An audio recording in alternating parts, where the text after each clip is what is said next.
so much for joining us. I'm Julie Broadway, President at the American Horse Council, and we are delighted to put on this webinar this afternoon about sports betting and fantasy gaming. Now, just a few logistics and a couple of introductory remarks by myself to set some context. Hopefully you have gotten accustomed to using Zoom. So if you have a question, feel free to put that in the chat.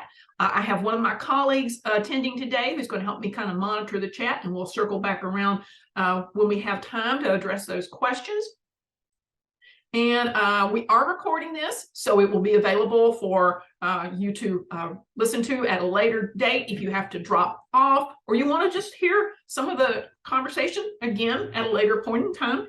We post all of our webinars on our website, so you are welcome to send others there if they weren't available or weren't aware of this webinar. So with that, the American Horse Council is a bipartisan advocacy organization based in Washington, D.C.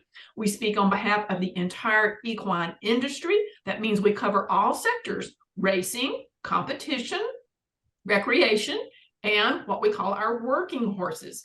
And today we're really going to be talking a little bit about something that has historically taken place more in the racing sector, but is starting to spread to other disciplines. So let's talk a minute about what sports betting is and what fantasy gaming is. Maybe I'm dating myself a little bit, but I don't do a lot of fantasy gaming, so I had to do a little research on this subject, and then I'm going to tell you why we think this subject is so pertinent. So sports betting, of course, is a type of gambling that involves predicting and wagering on the outcome of sports or non-sports events. Obviously, we've had sports betting in the racing sector for quite some time, but we also recently saw this occur with the National Finals Rodeo, where people were able to bet on the outcome for that. Versus fantasy gaming. Now, because I'm not familiar with fantasy gaming, this is what I found when I Googled it. Fantasy games are virtual games that allow players to construct make-believe teams of real players of a given sport. The team formed by that player competes in the fantasy game, and then the performance of the players in the virtual world is based upon the same player's performance in real life. And some examples that we have seen so far is Jump Clear Fantasy and also Tricks View. And ironically, so relevant, just Friday, Blood Horse announced that Game of Silks has reached agreement with the Jockey Club to be the first metaverse that mirrors real-world U.S. thoroughbred horse racing. And they've entered into this agreement with the Jockey Club to provide data on North American thoroughbreds, including pedigrees, racing statistics, and other performance analytics to power this game. So this is very, very timely. So why did this subject even come up into our radar? Well, FEI and the United States Equestrian Federation recently had quite a bit of conversation about this because they were developing a prevention of competition manipulation guidelines. So here's a couple of thoughts they shared. Accredited persons betting on their own competitions is not appropriate. Think Pete Rose. Using inside information, tactics, injuries, or others for fraudulent betting purposes. Match fixing, an improper altercation of a competition to win money through sports betting, or to ensure that the bettor, who may have been offered a bribe, wins their bet. And tanking, or deliberately losing to gain undue sporting advantage in a competition, for instance, in the next phase of a competition. So I thought this was an interesting article that I found. I believe it was from Plaid Horse, but I could be wrong, which said that most riders would agree that it's extremely difficult to cheat to win, given the very nature of horses, but cheating to lose is a completely different matter. And while a show jumper might purposely present his horse badly to obstacles or take rails down, or a dressage rider could make an intentional mistake, such as going off course or off pattern to lose points, it is virtually impossible to predict how the rest of the field will perform, and unlikely that will manipulate multiple entities might be involved to have any kind of match fixing transgressions. So the question that we've been asking ourselves is, okay, so if this phenomena is coming to other disciplines, what can we learn about how this has rolled out, and what might be some of the challenges that we need to face, and how can we be smart about all of this? So I've got this great panel that we've assembled this afternoon. Brian Wyman is the Senior Vice President of Operation and Data Analytics with Innovation Group. Michele Fisher is Vice President of SIS Content Services, which is their U.S. division of SIS Group, and is one of the largest distributors of horse racing content to the global wagering racing operations and global wagering systems. And our third panelist is Ed Martin. Ed is the CEO of the newly formed Sports Betting Regulators Association. So all three of these experts come with some great background and some great insights on this subject. So I'm going to sort of moderate this panel, and we're going to start off, and I'm going to ask each of you to take 5 minutes to tell us a little bit about yourself and your involvement with sports betting and or fantasy gaming, or with the equine industry. So I am going to start with Brian, please. Well, good morning or afternoon, depending on which coast you are on. My name is Brian Wyman. As Julie said, I'm Senior Vice President at the Innovation Group. The Innovation Group is a 30-year-old gaming and hospitality advisory firm, and I manage our sports betting, interactive, so online gaming advisory. And as a partner, I work across a whole range of projects that we work on, and we work a lot in the equine industry. So I guess my background is math and data analytics, but I've been in gaming for 10 years now, and I advise sports betting operators as they look to enter new markets. I advise tribes and casinos as they look to integrate sports betting, either as an amenity or a broader part of their operations, partner selection, and those types of things. We also work with lotteries, governments, investors, and so on. So anyway, good to be with all of you this morning, and looking forward to the discussion. Thanks, Brian. Michele.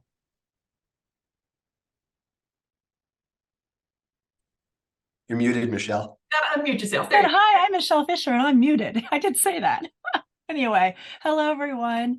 Nice to be with you today. Whenever we start these conversations about our background, I always think it's interesting to understand my background and how I've gotten to the sports side of things and sports betting. First and foremost, I'm a third generation of my family to work in horse racing, and I grew up riding. And I graduated from the University of Louisville equine program and also received my MBA there. I started out, like most people, hands-on. I moved to television and marketing. And then I spent 16 years at Sportech, which is a pari-mutuel tote business, where I headed sales for the Americas. In 2018, I founded a racing and gaming consulting business called Darting Star.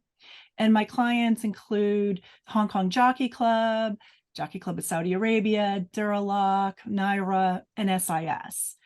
And just recently, in the last few years, I've expanded my role with SIS to manage their US division as we bring more content into the US as sports wagering is proliferated.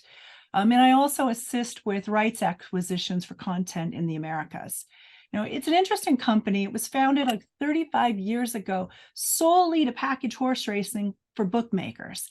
And that's going to be an important thing that we get to, because, there was a certain way that sports books want to get their video, and they want to get the standardized data, and they needed someone to create the odds.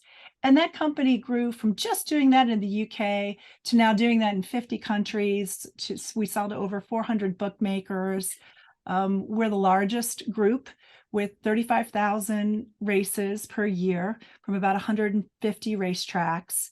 And in addition to horse racing, we also sell to bookmakers content that includes greyhound racing, about 38,000 greyhound races a year, Esports, we do 180,000 matches that we put on for esports and some numbers games. So, we're in the business of providing content to sports books or bookmakers around the world. Thanks, Michele. Okay, Ed, introduce yourself. My name is Ed Martin. I don't know what I want to be when I grow up, but I've been around this for quite a while. I run two national organizations in the North America. One's the Association of Racing Commissioners International. It's the parent organization of the Sports Betting Regulators Association. It's been in existence for about 80 years. The government agencies that regulate the activity of horse racing are all members. And the government agencies that regulate sports wagering in the United States are members of the SBRA. What we do is we set standards and provide services to the regulatory agencies. And the role of the states, the main focus of what I focus on, is to provide a level of consumer confidence in the states. When legalizing any form of gambling, takes on the responsibility of ensuring that there be consumer confidence that whatever it is they have authorized the public to wager on, that the underlying activity is conducted on the up and up. And Julie, what you just articulated with the FEI, I was listening to the FEI things that they're advocating for, and I don't know if they understand that already is being done in sports betting regulation and is already in place in statute and in rules in many jurisdictions. So we don't need a new initiative to do things that are already in place. Pete Rose, a Major League Baseball player, is not allowed to be caught betting on Major League Baseball games.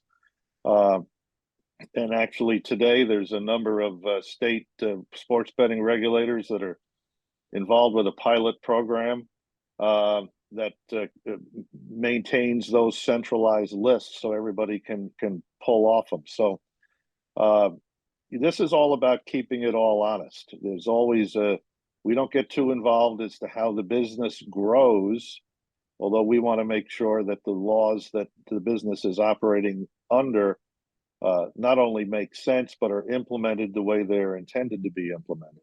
And that's kind of our focus on this. Thanks, Ed. Okay, so I've prepared some questions that I thought I would pose to our panelists, and by all means, put your questions in the chat as we go along. So first of all, let's get some big picture thinking. Brian, tell the group a little bit about how big the sports betting industry is and how much of that the equine specific component is versus all the other things that are doing sports betting out there. Yeah, I mean, the sports betting market in the US is massive.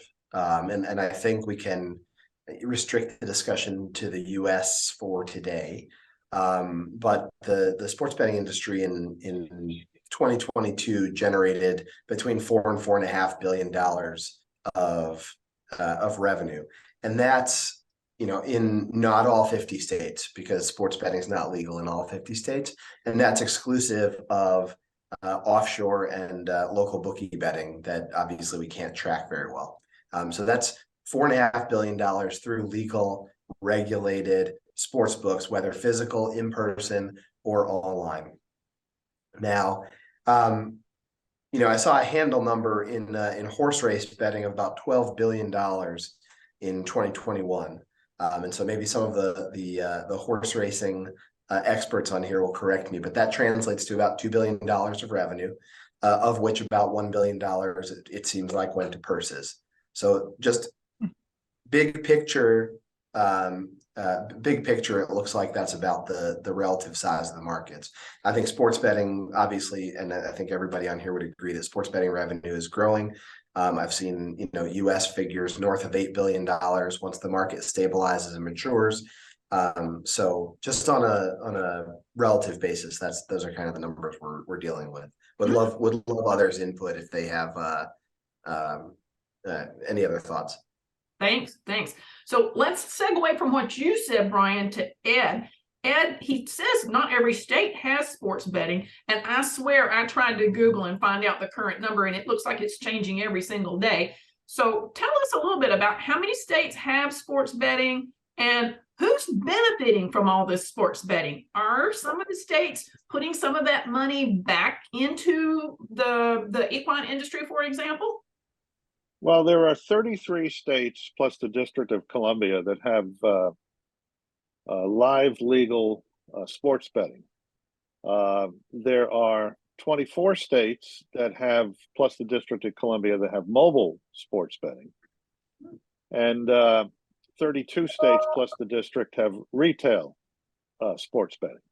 But for total, it's a significant part of the country. Every state, when it passed its legalization statute, determined who's benefiting. There's a tremendous consumer demand to bet on human sports and other sports. And the legislators in various states reacted to that. The extent to which the equine industry is involved, this wasn't done to help the equine industry. This was done to react to a consumer demand, as well as the opportunity of the sports betting, the companies in the space, the private sector, to basically create these new markets. As far as horse racing goes, in some states like New Jersey, if a racetrack wanted to offer sports betting, a requirement in the statute required that they have a contract with the horseman. But that is up to each individual state. And if the racing industry or the equine industry was not at the table when the laws were moving through the legislature, chances are they're not automatically cut into the picture. Yeah, I know. My husband bought scratch-off tickets and the local education benefits from that. So I'm always curious about where some of this is going. Michele, you want to add to that? I do want to add to that. Out of the 36 states, I think we're now up to 38 with legislation that's passed. There's only one state where horse racing benefits, and that's Louisiana, where they get a percentage of the tax, and it goes directly to Louisiana-bred purses. And they're the only ones in all of those states that have a seat at the table as far as getting any revenue. What we are seeing the benefit to horse racing is that in many of the states, as the licenses are awarded, racetracks are awarded licenses, a number of skins. That does not guarantee that any of that revenue derived from it goes directly into horse racing, but indirectly, we do see racetracks holding sports betting licenses or multiple licenses. Good to know. And I think Michigan also has a provision where they get a portion of the tax revenue, but it's again, most of the states where the racing industry benefits is through actually the racetracks having casino or racino licenses and thereby having sports betting licenses, like in Ohio, for example. Well, you can ask that question, do they benefit or not? If you look at 90% or plus when you have mobile wagerings on mobile, and there's no, except the racetrack itself getting the money, there's no actual, does that benefit go to horse racing or not? I don't know. And I think that varies from state to state, depending upon the entity and what they choose to do with their revenue from sports betting. And in some places, we will see sports books at racetracks, but we don't see a whole lot of traffic when they have a choice with mobile. Julie, go ahead, Ed. I was going to say there's no denying the fact that when the Supreme Court ruled and opened up this whole market, that horse racing lost its monopoly as the only sport, with the exception of Nevada, that people could legally wager on. So we could talk about whether horse racing was cut in various forms, but the reality of it is there is a huge new competitor to horse racing for the entertainment and the gambling dollar. And everybody's trying to adjust to that in the horse racing side to figure out where those opportunities might exist going forward. Yeah, good point. Good point. Michele, take us from this subject to talking about what are the factors that sports books use to evaluate new content, and the idea that there's some new disciplines out there that are interested in seeing where they fit into sports betting and or fantasy gaming. Okay, I think to answer this question, we should start looking at the sports betting landscape in the US. And what we've seen since PASPA was repealed is a state-by-state approval of sports betting, and it's come about in very different ways in different states. And so the sports book providers that come into the US, they have been concentrated on getting licensed, getting a license in that state, getting established in that state. It's a land grab. It's getting the customers in and competing on that standpoint. We've seen lots of marketing dollars spent for that. And as we continue to mature as an industry, like I said, we're up to about between 36, 38 states. We're going to get to a point where we're going to have as many states as we're going to have licensed. And that's coming in the next couple of years. And as soon as we get to that point, I think we're going to see sports books then look inward and say, okay, we've been doing a lot of marketing promotions. You know, you match 5,000, match 100, deposit this, bet this, get that. And that's going to continue. But I think they're going to look at the content, you know, to get up and running. What we've seen as far as content available on sports books for betting have been your majors, all your major league sports. They have them. We've seen some other sports come on. There's some filler sports, you know, like table tennis and, you know, many other things, but we haven't actually seen them on all of the platforms yet. And I think we're going to get to that point where they're going to be looking for more content. And so the question is, what does sports books want when it comes to content? Obviously, we can bet on anything. They look for a lot of short form content that's quick, that it's very competitive. It's looking at 24/7 content. You take horse racing, for instance, you know, it is offered around the world. The number on legalized countries that have sports betting on horse racing has about 44 billion last year wagered on it, and about 5 billion of the gross gaming revenue came from that. So horse racing is that short form 24/7 content. They look for standardized data. So data that's always in the same format, it's very good quality. They look for good quality video when it's not something that's going to always be on a network television format. You want to look at something that's easy to understand quickly. You've got a clear winner, and it's got to be profitable. Because you have to remember that when a sports book takes any kind of content, they're the ones taking the risk with every bet. They can win or lose money. They also have to make an investment to take that content. They have to integrate it into their system. They need to have traders creating lines, getting the data in. And they also have to look about, is this legal across all states or as many states that I'm in? And so when you move across those areas, it says what is competitive, what can we take? So I think those are the first things we need to understand. Is it just some content that's going to go into one state, or is it going to go into 38 states? And that requires different sets of approvals and laws in each one of those. Yeah, and I think you know, it's just to add on to what you're saying. I mean,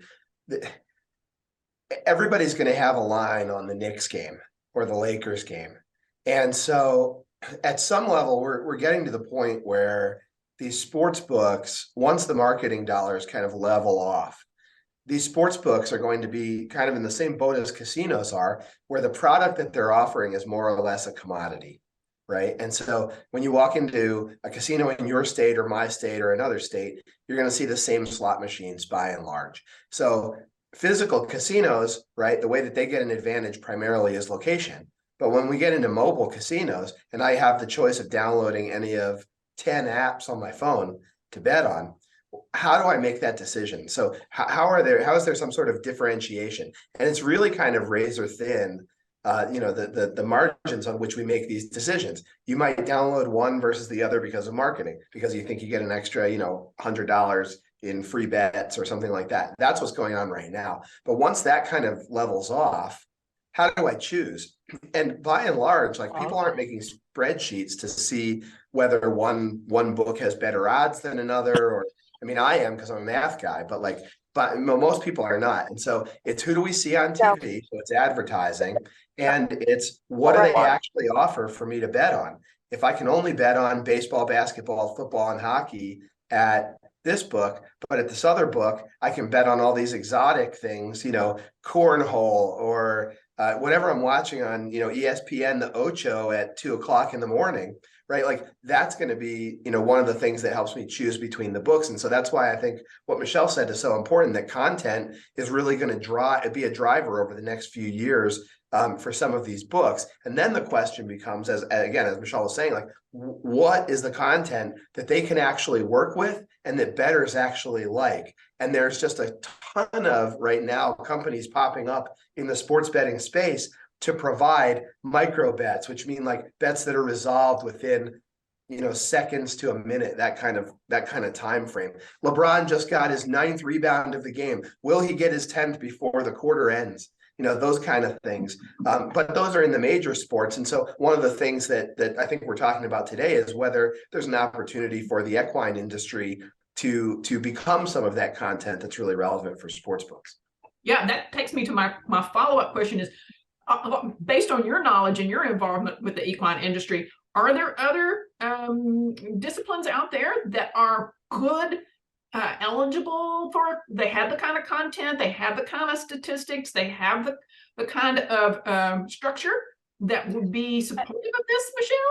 Yeah, I think we should first start, before we jump ahead to all of these other equestrian sports, and talk about the opportunity. As we're here, as we love horse racing, we love equestrian sports, we're like, we think it's great, and we would go watch it and bet it in places, but we also have to look at what is this opportunity. And that opportunity is for horse racing or other equestrian sports to reach a new and a bigger audience than already goes. So that's the opportunity here, is expansion. Now, how do we get there with these sports? At this point, we have no horse racing available on US sports books as a fixed odds product, even though it's wildly popular content around the world. I told you $44.3 billion was bet on horse racing last year globally on sports books. And part of that reason goes back to kind of what Ed was saying, is that in order to be on a sports book, any sport, you have to be approved through the regulation. You have to get on a part of the sports book catalog, and you have to do that in each state. And there is a series of questions that gets asked, how old are the participants? We want to bet on people over the age of 18. We want to see, are you allowed to bet on yourselves? Who can bet? All of those things you have to get on. And horse racing becomes even more tricky because we have such a divided industry. Whereas we have the Interstate Horse Racing Act for horse racing that says you can't take a bet on a horse race without having the consent of the host racetrack, the host horseman's group, and the racing commission approval. That's number one. That's easy enough without a sports betting regulation to understand, to move forward. But then we also have to look at each state regulation. And in some states, they decided they were going to, quote, protect horse racing, and it's illegal to put horse racing into a sports book. Case in Pennsylvania. Can't even watch it, not even pari-mutuel. And there's a lot of different regulations from state to state that was probably meant to protect the sport and protect pari-mutuel wagering, which has made it a little bit more cumbersome.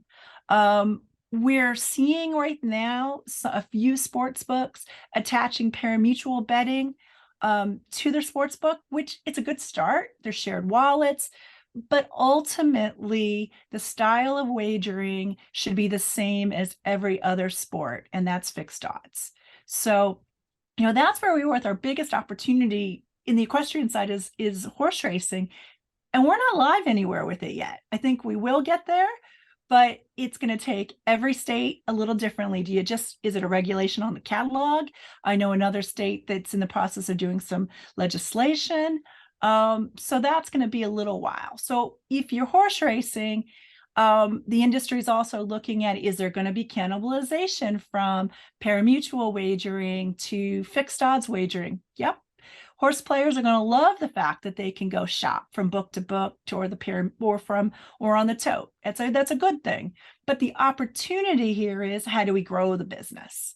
and how do we have more handle and more turnover than we currently do on pari-mutuel, which frankly to sports bettors, your regular sports bettors, very confusing why your odds change.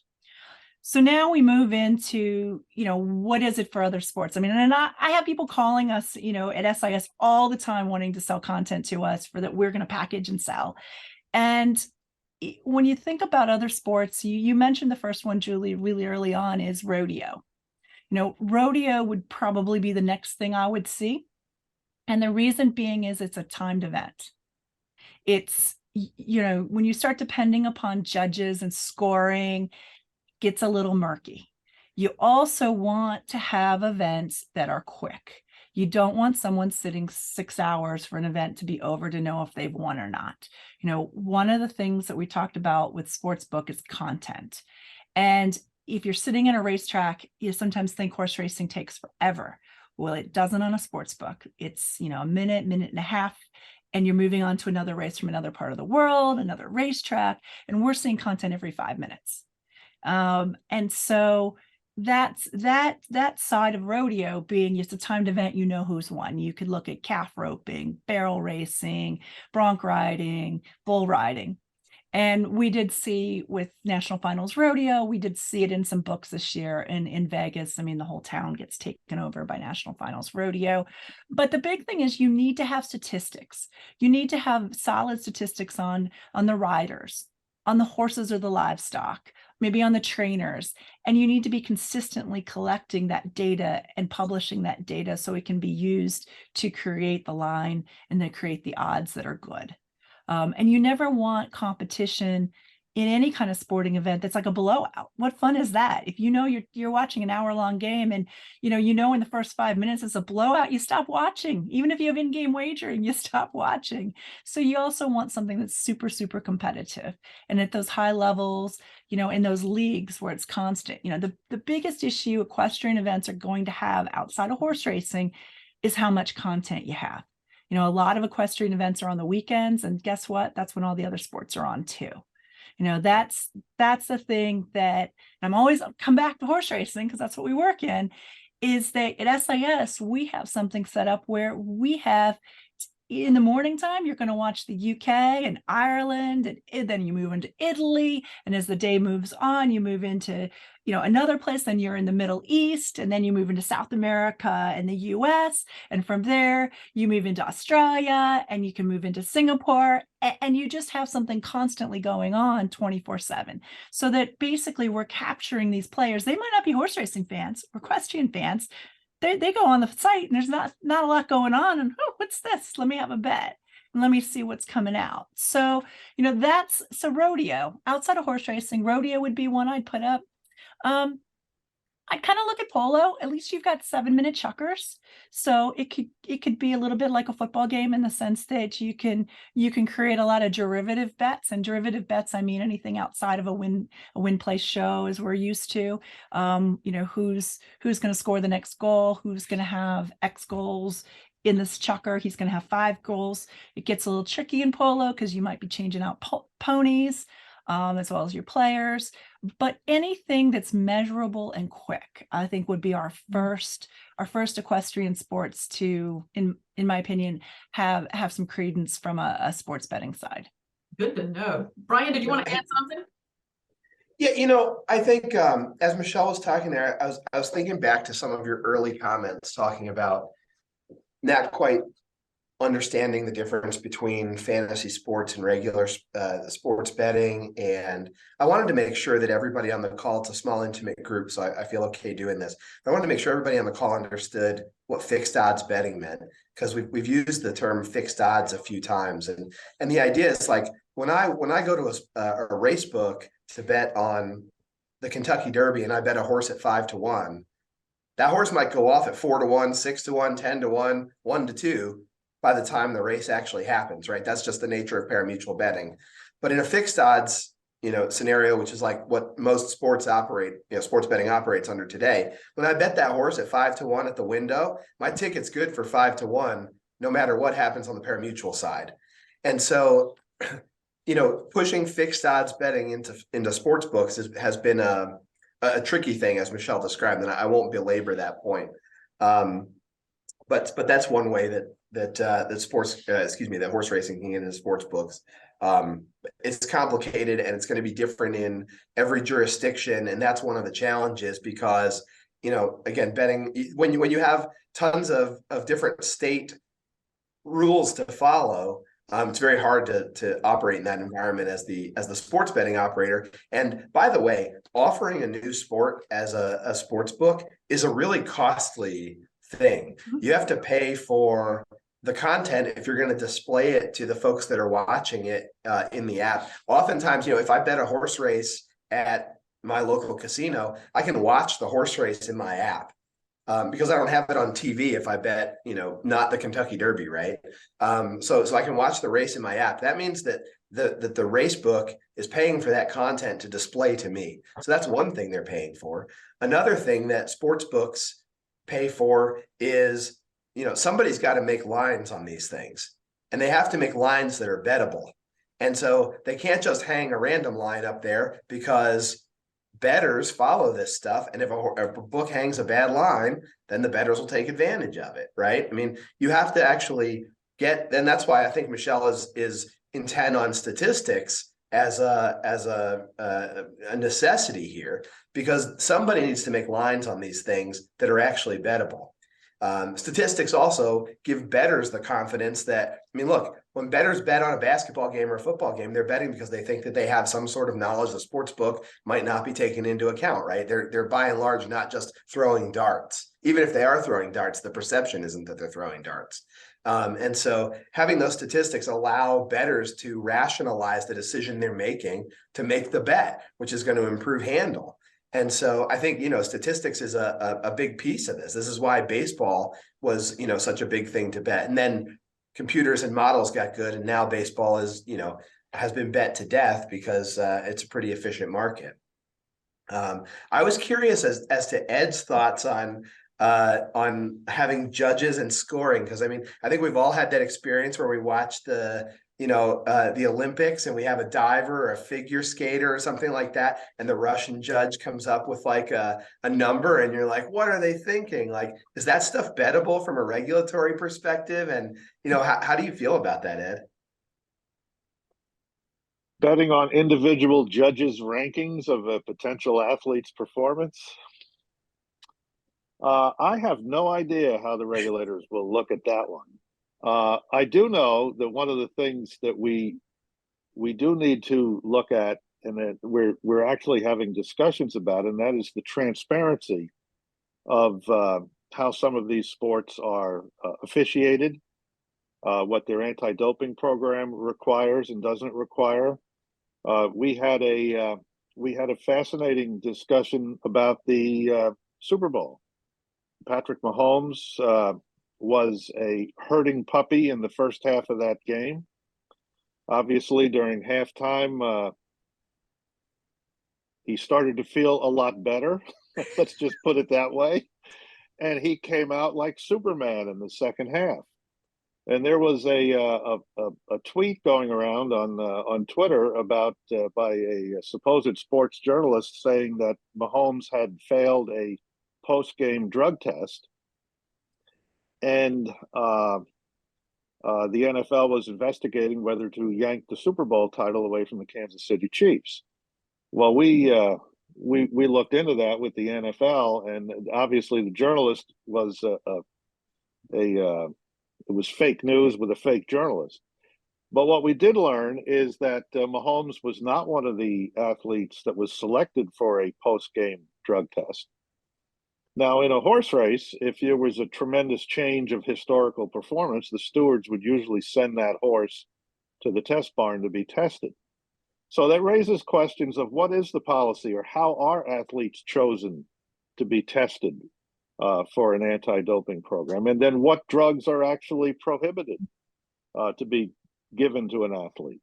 The NFL allows non-steroidal anti-inflammatory drugs, pain blockers, to be given to its athletes. In horse racing, that's not permitted.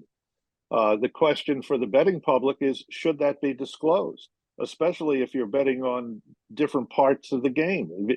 the giving of anything that blocks pain of a hurting athlete is going to affect performance. So these are discussions that are underway now, as is how are the referees selected.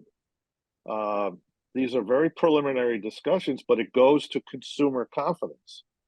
There were issues about the NBA in a podcast called Whistleblower by a sports journalist by the name, I think his name was Hightower, that the NFL, that the NBA was actually selecting favored referees to take a 4-game playoff series and turn it into a 7-game series because of the increased television revenues to the league. The FBI was actually investigating that. And that got burned when the fact that the investigation existed leaked to the New York Post, and everybody knew to stop talking on the wiretaps. And they walked away from that. So this is, horse racing. What's going to happen in sports betting is like what happened with the UFC in Ontario, where they had a question about the integrity program that the UFC was conducting on themselves, and they found that it didn't meet the standards of the regulator, and they refused to let the sports book carry UFC contests. And it was something as fairly simple as the doctor treating the athlete was not prohibited from betting. So that's like somebody in a corporation, betting insider trading. If you knew something about the medical condition that nobody else knew and you were allowed to bet, that's insider betting. That's going to be a standard that will probably be applied at some point to horse racing. Horse racing and thoroughbreds are shifting over to the Horse Racing Safety and Integrity Authority. There is very little transparency about how they do what they do.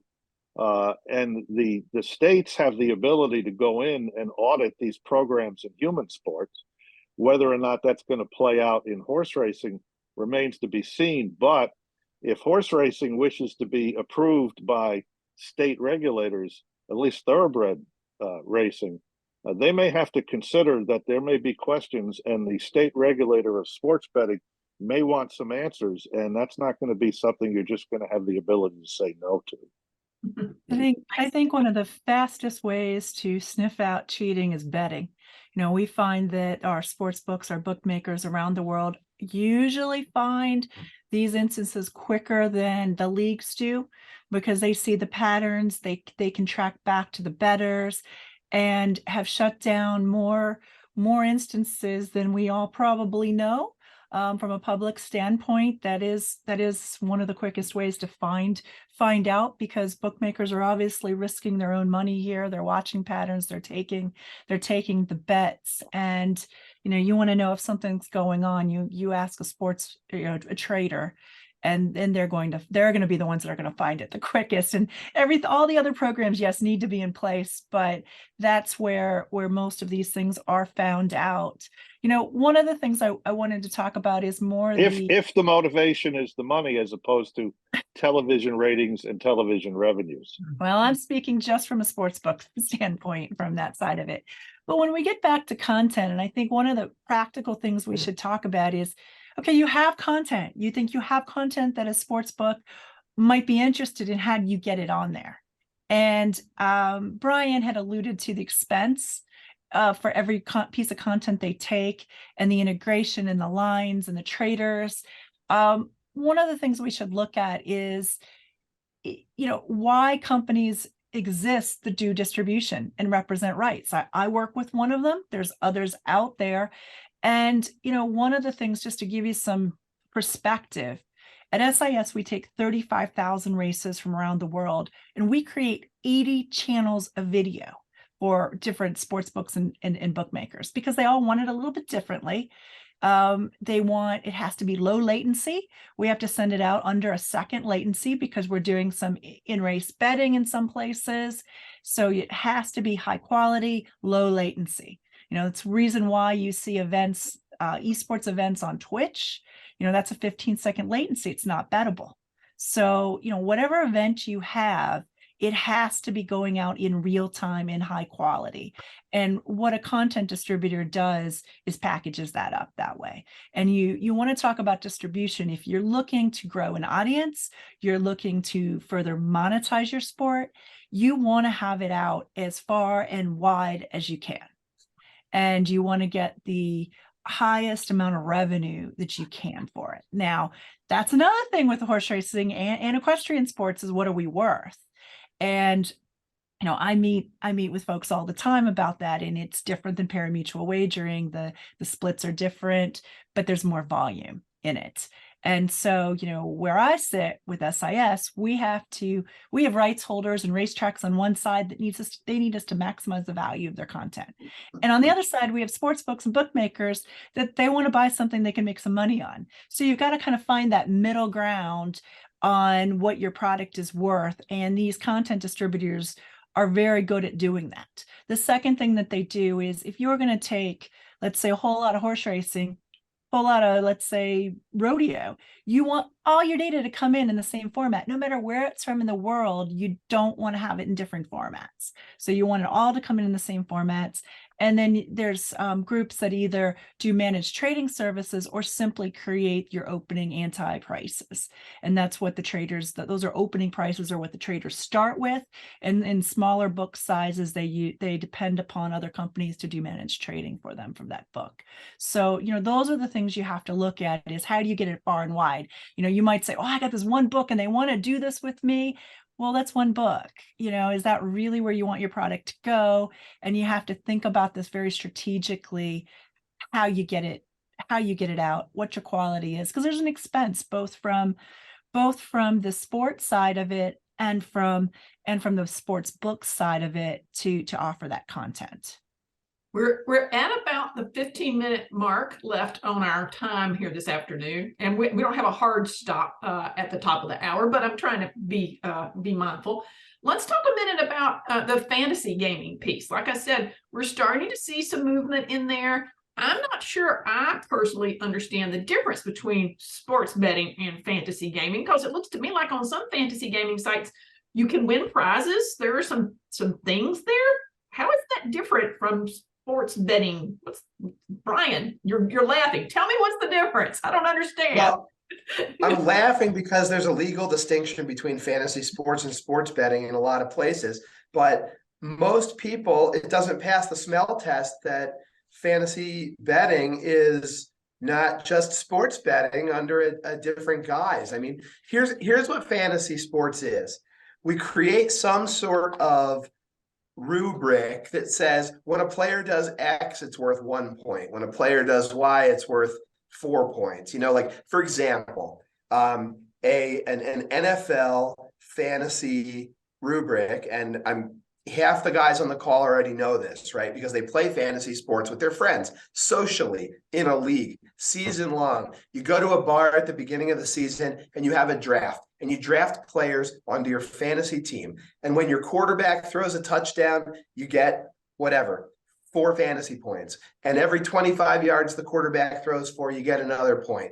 And a reception might be worth half a point on its own for the receiver that you have, and 10 yards of receiving could be worth a point. Like, we're just translating what they do on the football field, basketball court, baseball field, soccer pitch into points. Okay. And we somehow allocate these players onto pretend teams that we all own in some league. Right. And then we score our teams on some time frame. And it used to be that you draft your folks for the season, and you'd let the season play out, and then at the end of the season, somebody's the winner. Most points, you have head-to-head, and you actually have like matches between players every week, and then whoever has the best win-loss record at the end of the year, whatever it looks like, right? And guess what? It's more fun when you bet on it with money. And so our 10-person social league has $100 buy-in. There's $1,000 in the pot, 500 to the winner, whatever, 300 for second, 200 for third, right? Something like that. Well, enterprising folks monetized this, took a little bit of rake, ran the leagues for you, and cleverly, they also shortened a lot of the contests from season-long to daily. Okay, so you can draft a new team every day. And this is sort of in the spirit, as we talked about it a couple of times, but it's thematic, that we're sort of driving the timeline for evaluating wagers down, smaller and smaller, so we can cycle money through the ecosystem over and over, right? And so daily fantasy sports is you draft a new team every NFL Sunday, and you play in contests with 1,000 people, or you play in contests heads up, sort of like poker sites do, right? They have these multi-table tournaments, or they have single table tournaments, right? So you can kind of pick the size of the field you're playing in, the dollar amount that's the buy-in, and then just like in poker tournaments, the daily fantasy guys rake a little bit. They take some percentage out and they put the remainder in the prize pool and distribute it however. So there's really not a lot of difference in between fantasy sports and what I'll call real sports betting, but regular, what we think of as sports betting. There's money in, money out to the winners. But there's I think in a lot of jurisdictions, fantasy sports is deemed some sort of game of skill as opposed to a game of chance, where the selection of your team is skill-based, and somehow that's not skill-based if you pick the Lakers to beat, I almost said Supersonics, but that's not even a thing anymore. So we'll have the Lakers beat the Knicks. But yeah, I mean, there's really no clear distinction between the two, to me. And I'll take this from a content standpoint, representing content, because we get calls on the horse racing side, can we use your content? And I don't see it as a lot of revenue. But what I do see with the fantasy games is that it's generating interest. And if someone's going to take the time and they're going to handicap a race over here on the fantasy side and have fun with their friends and their leaderboards, there's a good chance after they put all that work into it, they're going to come over and they're going to bet on it somewhere else where they can. Right now it's pari-mutuel, but down the road it's going to be on sports books, and these players might be playing with their friends over here, and then they make a single bet over there. And so I often sit on this side in the very beginning of these groups where there are a lot of content providers that just didn't want to give them content because it wasn't going to generate enough revenue for them. But I take it, the more you can get your content out, as long as you know where it's going, how it's being used, it's being reported on, it's transparent of who's betting on it. I think the fantasy side's a lot of fun. And I think that there's an audience for that sort of games. I mean, I think when sports betting in the US started, there were a lot of us that thought that the fantasy groups were going to kind of fade away, because that was the precursor to regulated sports betting, but they didn't. They're still here. People are still playing them. They're still playing more on the sports side. So we see this big growth happening on both sides of it, and one fuels the other, in my opinion. So I was just going to say, she's talked a lot about the positive, like the exposure piece. What are some of the possible unintended consequences of greater fantasy gaming? I think I said the big thing is reporting, transparency. To me, from a content owner, is the most important. You don't want people with your content just out doing things with it that you can't control. Mm-hmm. And usually, from the horse racing side, we have contracts with these groups. They report back, what was involved in their contests. You get a little bit of revenue from it. Don't fool yourself. It's not going to be this great stream at this point, but it is another avenue. So to me, the con would be just everybody out there doing it without having a contract with the content owner and not knowing where it's going. But so I think if they're very transparent on what's happening, then that outweighs that negates the negative to me. Brian, what do you think? Jump in there, and then I'm going to open the floor for some questions. Sure. Yeah. No, I think, boy, I have just a couple thoughts that I'll try to summarize quickly. Because we've hit on like a lot of really, really key points. Michele talked about fantasy sports kind of making the game fun. It changes the game. It gives a little bit more ownership to the people that are playing, and it's making the game fun. And I had this experience the other day. I was in New York for work, and I got to go to a Yankees game. And I've been a Yankees fan my whole life. But I was really a fan when I was a kid in New Jersey. We could go to the games, and now I've moved around the country and I have kids, and I don't get to watch baseball games at 4 o'clock in the afternoon West Coast. And like fandom just kind of wanes over time. So how do you make a game fun when you don't really know the players that well and you're there for 9 innings? Well, guess what? You pull out your phone, you make a couple bets on the game, and now you've got really a rooting interest that's very tangible for you. And I think like that's really the, you can sort of, it doesn't have to be the Yankees at that point. Like you can watch really anything if you've got a rooting interest and you understand the game. And that can really give like a lot of a boost to these sports that aren't well known today. And we saw that during COVID, where there weren't baseball games, football games, and basketball games going, and people got to bet on sumo wrestling and table tennis, very famously coming out of Japan and Russia. And people, there were links to streams to watch Russian table tennis matches, right? And like people were doing that because they could bet on it. And I think that's really important.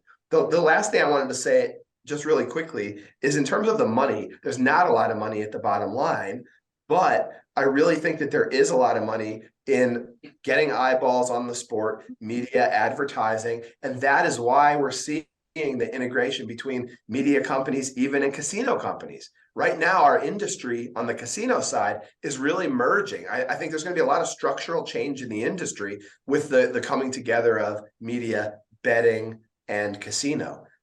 So anyway, just some thoughts. And Brian, we didn't talk about this beforehand, but we are in agreement lockstep, it seems like, with our comments here. Not on purpose, but it's nice to see. One thing I want to say about horse racing and equestrian sports and this reluctance to move forward, whether it be on a sports book or it be on a fantasy side. One of the arguments you're going to hear on horse racing side is, well, we make so much more money on pari-mutuel. It's going to cannibalize. We're not going to be able to go. Well, I think that is really short-sighted, because when you start looking and breaking down horse racing state by state, let's look at where our purses come from. They're not coming from pari-mutuel wagering. They're coming from VLTs. They're coming from HHR, which is historic horse racing. And, that's the big misnomer here, is that it's going to take away. We don't have the statistics in horse racing to be able to say how much of our pari-mutuel pool is pro money versus retail money. And, what I would say to kind of in my comments is, we have to look at the industry for 5 years from now, 10 years from now. We are getting left, and I'd say this for other equestrian sports, we're becoming niche very quickly, because with sports wagering and everything available on a sports book except horse racing and equestrian sports, are you a sport anymore? You're just losing that mainstream interest. And there's always going to be people that want to come to the racetrack and they're going to want to bet on horse racing. That's a small group. But this is a huge opportunity for this entire industry to get out with all these other sports, whether they're Russian table tennis, not Russian now, that's been pulled out, but any of these other sports that are out there. I mean, I saw just recently the catalog that came by, I think it was from Colorado, it was water polo, and I was looking at another state, they had 33 sports, some of them I've never heard of, that are approved. And you have to stop this sort of worry and concern about, oh, let's keep what we have, because that's gone. That's leaving us. We have to think about where we're going to sit 5 to 10 years from now. Thanks, Michele. Okay, so I'm going to open the floor for questions. You can either throw your question in the chat and I'll read it off, or raise your hand if you know how to use the raise your hand feature, or unmute yourself and ask your question. And we'll take a few minutes to see what the audience's takeaways from this are, and what things they've still got swirling in their heads. What? Hello? Hi, Bill. Hi. This has been well worth my hour of my life, and that's not true about a lot of things. This is very well done. I need to hook up with Michele and Ed for sure at some juncture. So Kentucky has just approved the sports betting model. Ed, is there a parimutuel state that has a set of regulations for sports betting that you would bless? The most of the states. So let's talk about the regulatory structure, Bill. In some states, you have separate horse racing commissions that have absolutely nothing to do with sports betting regulation. New Jersey is one of those. Pennsylvania is another one. In Kentucky, they put the sports betting regulation in the Kentucky Horse Racing Commission. What they have done in other states, like Wyoming and Nebraska, is they've expanded the Horse Racing Commission into a gaming commission. So now the Horse Racing Commission is in charge of the gaming as well as the sports betting. I came to horse racing regulation as the former 10-year executive director of the New York State Racing and Wagering Board, which is the current New York Gaming Commission. And we had the Indian casinos at the time. We had horse racing, we had bingo, and we had charitable gaming. A lot of states, the regulatory model that I think makes the most sense is to have all of these activities regulated in one entity, in one regulatory agency. But there's no common set of rules that exists for sports betting that exists, say, in horse racing, where we have the ARCI model rules, which form the basis for all of the state individual rules. They may not be totally uniform, but they're substantially uniform. In sports betting, the whole industry kind of jump-started, as did the regulatory schemes, and new agencies were formed, or existing agencies were handed a new responsibility they didn't know what to do with, and they all went running out of the starting gate. And that's why we formed the Sports Betting Regulators Association, to try to corral everybody and get them all on the same page. But we're in the infant stages of that. We've been operating maybe a year now. When we first decided to do this, we approached the 4 states that were authorized to do it, and that was they didn't understand the need for it. Well, now we've got the majority of states that are authorized for sports betting involved with what we're doing. But we hope to get to that point, Bill, but I can't just point to somebody and say, here's your model rule for you. And I think, Bill, one of the best ways to separate this is to think about it this way. From a sports betting regulations that are going to be written here in Kentucky and are written in all the other legalized states, they are overseeing the sports betting portion of it. We're not telling the NFL what their rules are. They go off and they regulate their sport, just like every horse racing commission regulates in their state.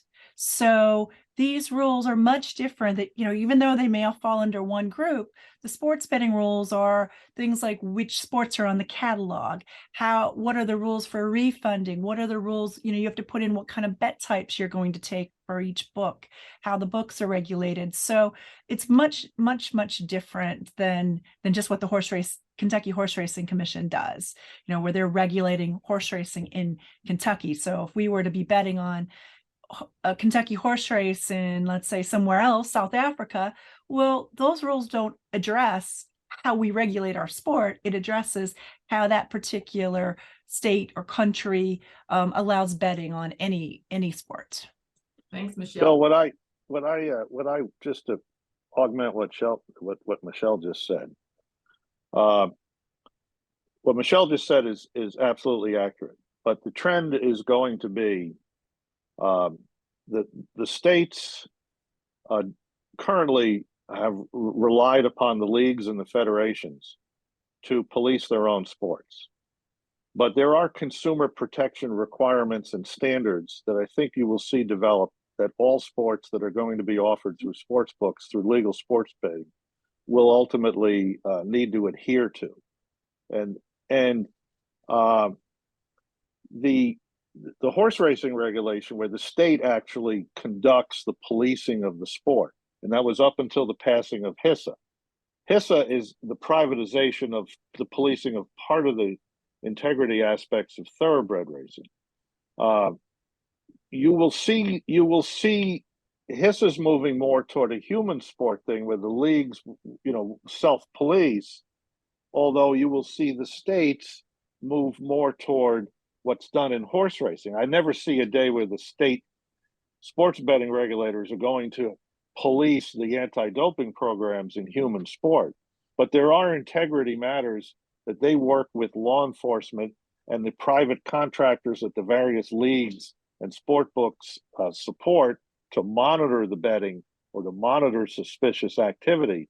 But at the end of the day, it's going to be a regulatory function as to whether to allow that to be offered to the public or not. So Ed, quickly, do you think those regs, would those guardrails be federal or state? I can't imagine being state. Well, I mean, I personally think there's a room for an interstate compact in this area. Horse racing, I think, made a huge mistake years ago in not creating an interstate compact to do that in horse racing. I know that there are people that are looking at that, but that would make the most sense for the nation. The idea of going back to Congress and getting a piece of legislation, that's always a long shot. That could take decades. And the legislation there, and I know you're trying to move on, I'm sorry, Julie, but the legislation at a federal level scares the heck out of the operators in the industry, because right now, states can have as liberal or conservative frameworks as they want to develop, and they all push toward the more liberal frameworks just because of competitive forces. Your state tightens everything up, but the neighboring state does everything really loose. Guess where all the money goes, and so that may be a little bit different with in a mobile framework, but certainly in the land-based side, that's been the way that things have been done on the casino and sports side. And so I suspect that's where this goes. And what you'll see in the legislation here is like where the tax money goes, integrity requirements, advertising requirements, who can bet and what events can be bet on. But mostly I agree with Michele and Ed. You guys are regulating your own sport. Okay. And the content's coming from all over the world. We bet on soccer or football from the UK. We bet on, basketball from all over the world. We'll bet on the Olympics. So you have to remember the content on any sports book is coming globally. So Bill will provide contact information for the panelists afterwards. So I'm going to try to get my two other questions. I think LA, you are up next. Did you have a question for the group? I do. I had put into the meeting chat in case this went over. First and foremost, thank you everyone for a timely and enlightening afternoon. As a Saratoga Springs native, we're getting ready for the silly season up here, so this couldn't be better. As a former essential stat rat for our U.S. Olympic teams and the AGA series, I know data-driven content in that sport was, at least at one time, very possible. My pithy question is straddling horse racing and FEI sports. Longines? Where would Longines play in this? I see them as a major underwriter and content creator for both thoroughbred racing and Grand Prix show jumping. Could they have a metaphoric hoof in the door first in seizing an opportunity like this? they're a sponsor. I mean, it's like we have a lot of sponsors in sports, so it's really up to them where they want to be in any industry. I mean, they're a overriding sponsor for horse racing, show jumping, but I don't really see them as a stat maker of any sort. It's like they wanna be Budweiser the in the official- NFL. Yeah, they want to be the official timer, but that's just a sponsorship side. Someone's going to do the official timing. But they do the videos. They have content.